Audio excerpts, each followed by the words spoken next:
आप सभी को मेरा नमस्कार। पिछले कुछ दिनों से हम देख रहे हैं कि जैसे जैसे देश भर में कोरोना के केसेस बढ़ रहे हैं, देश के कोने कोने में, हर राज्य में ऑक्सीजन की डिमांड बढ़ रही है, दवाइयों की डिमांड बढ़ रही है, वैक्सीन की डिमांड बढ़ रही है और जगह जगह इनकी कमी महसूस हो रही है। पिछले कुछ दिनों से दिल्ली में भी ऑक्सीजन की काफ़ी ज़्यादा अफरा तफरी मची हुई है। कभी इस हॉस्पिटल में ऑक्सीजन की कमी हो गई, कभी उस हॉस्पिटल में ऑक्सीजन की कमी हो गई, इस हॉस्पिटल में 2 घंटे की ऑक्सीजन बच गई। मैंने खुद रात भर अस्पतालों में ऑक्सीजन का इंतज़ाम कराने में गुजारी है कि कहीं किसी अस्पताल में ऑक्सीजन की कमी से कहीं मौत नहीं हो जानी चाहिए।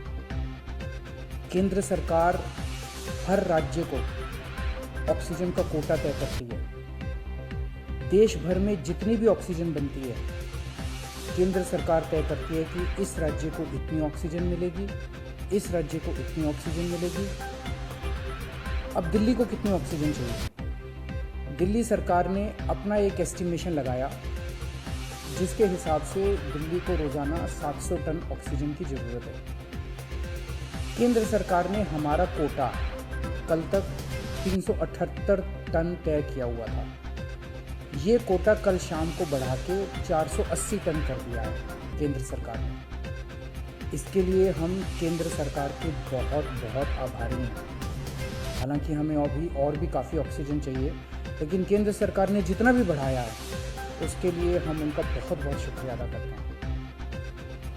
अब केंद्र सरकार ये भी तय करती है कि जो आपके कोटे की ऑक्सीजन है वो कौन सी कंपनी देगी। जैसे दिल्ली में तो ऑक्सीजन बनती नहीं है, दिल्ली की सारी ऑक्सीजन दिल्ली के दूसरे राज्यों से, दिल्ली के बाहर के दूसरे राज्यों से आती है। तो केंद्र सरकार तय करती है कि फलाने राज्य की ये कंपनी आपको इतने किलो ऑक्सीजन देगी, फलाने राज्य की ये कंपनी आपको इतने किलो ऑक्सीजन देगी।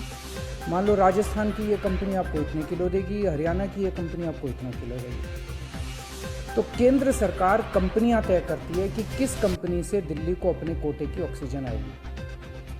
अब दूसरी समस्या यहाँ पे आ रही है कि ये जो कंपनियां जिन राज्यों में हैं, उनमें से कुछ राज्यों की सरकारों ने उन कंपनियों से जो दिल्ली के कोटे की ऑक्सीजन आनी थी वो भेजनी रोक दी। राज्यों ने कहा कि पहले हम अपने राज्य में इस्तेमाल करेंगे, दिल्ली का कोटा भी हम इस्तेमाल करेंगे, दिल्ली के जो ट्रक हैं वो जाने नहीं देंगे। लेकिन मैं केंद्र सरकार का और दिल्ली हाई कोर्ट का शुक्रिया अदा करना चाहता हूँ। पिछले 2-3 दिन के अंदर उन्होंने हमारी बहुत मदद की है, जिसकी वजह से अब ऑक्सीजन दिल्ली पहुँचने लगी है। जो दिक्कतें आ रही थी, हम लगातार पिछले 2 दिन से एक मिनट टू मिनट मैं खुद, मनीष जी, मैं, हमारे सारे ऑफिसर्स केंद्र सरकार के लगातार संपर्क में थे।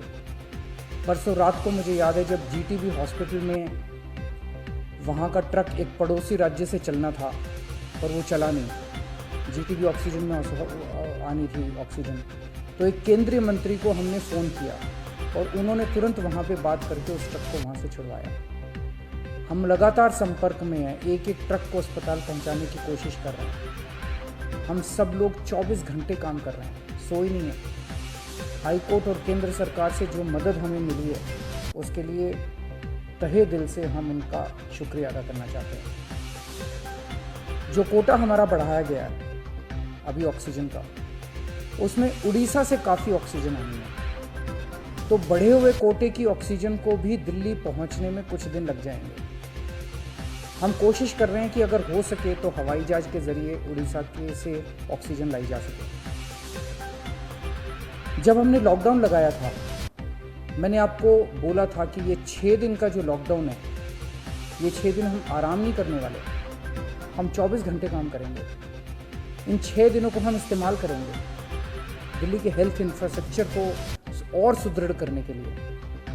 इन 6 दिनों में दिल्ली में जो ऑक्सीजन की कमी है उसको ठीक करने के लिए, दिल्ली में जो बेड की कमी है उसको ठीक करने के लिए, और हम 24 घंटे लगे हुए हैं दिल्ली के हेल्थ इंफ्रास्ट्रक्चर को और इम्प्रूव करने के लिए।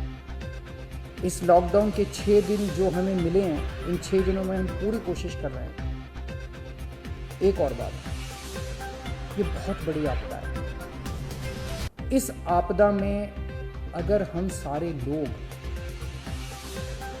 हरियाणा, पंजाब, तमिलनाडु, गुजरात, पश्चिम बंगाल इसमें बट गए तो भारत नहीं बचेगा।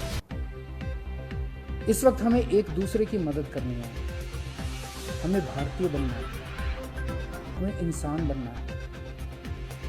देश के लोग आज सभी न्यूज़ चैनल पे देख रहे हैं कि दिल्ली में आने वाला ट्रक किसी और राज्य ने रोक दिया, मध्य प्रदेश में जाने वाला ट्रक फलाने राज्य ने रोक दिया। ये तो ठीक नहीं है। लोग ये नहीं चाहते। देश के लोग आज ये देखना चाहते हैं कि दिल्ली ने किसी दूसरे राज्य की मदद कैसे करी, उत्तर प्रदेश ने किसी राज्य की कैसे मदद की। हम एक साथ मिलके आपदा से लड़ना है हमें, तभी भारत बचेगा। अभी तो समय ये है कि उत्तर प्रदेश वाला दिल्ली की मदद करे, दिल्ली वाला हरियाणा की मदद करे, हरियाणा वाला बिहार की मदद करे, बिहार वाला गुजरात की मदद करे। हम सारे लोग अगर एक दूसरे की मदद करेंगे तभी तो भारत बचेगा। और अगर इतनी मुश्किल घड़ी में भी हम सारे एक दूसरे से लड़ने लग गए तो अगर भारत राज्यों में बट गया इस समय तो फिर भारत को कौन बचाएगा। मेरी सारी नागरिकों से अपील है, सारी सरकारों से अपील है कि आइए मिलके एक होके लड़ते हैं। अगर हम मिलके लड़े एक मुट्ठी बनेगी, हमारे सारे संसाधन मिलके एक साथ इस्तेमाल होंगे, हमारी ताकत बढ़ेगी, हमारी शक्ति बढ़ेगी। और अगर हम बट गए तो फिर कोई हमें नहीं बचा पाएगा। मैं सभी राज्य सरकारों से कहना चाहता हूँ कि दिल्ली का मुख्यमंत्री होने के नाते मेरे से जो बन पड़ेगा, मेरे हाथ में जो होगा, आप मुझसे मांगिए, मैं दूंगा। पूरे देश की मदद करेंगे। अगर दिल्ली में हमारे पास ऑक्सीजन ज़रूरत से ज़्यादा होगी तो हम दूसरे राज्यों को ऑक्सीजन देंगे। अगर हमारे पास किसी दवाई की ज़्यादा मात्रा होगी तो वो भी हम दूसरे राज्यों के साथ बांटेंगे। और जब दिल्ली में कोरोना कम होगा और किसी दूसरे राज्य में डॉक्टर्स की ज़रूरत हुई, हम वहाँ डॉक्टर्स भी भेजेंगे। हम सभी भारतवासी हैं, हम अपने देशवासियों की मदद करेंगे, सभी राज्यों की मदद करेंगे, क्योंकि ये बीमारी कोई बॉर्डर देख के नहीं फैलती। मैं उम्मीद करता हूँ कि इसी भावना के साथ हम सभी मिलके एक साथ, सारी सरकारें, केंद्र सरकार, सारी राज्य सरकारें, हम मिलके काम करेंगे, एक भारत बन के काम करेंगे कोरोना को हराने के लिए। हमें पूरी दुनिया के सामने दिखा देना है कि विश्व में सबसे ज़्यादा कोविड केसेस भारत में होने के बावजूद कैसे भारत के लोगों ने, यहाँ की सरकारों ने मिलके कैसे इस आपदा से लड़ाई की, कैसे हमने सारा प्रबंधन किया। भारत के लोग दुनिया को दिखा देंगे कि कैसे एक साथ मिलके इस खतरनाक बीमारी को हमने हराया। जय हिंद।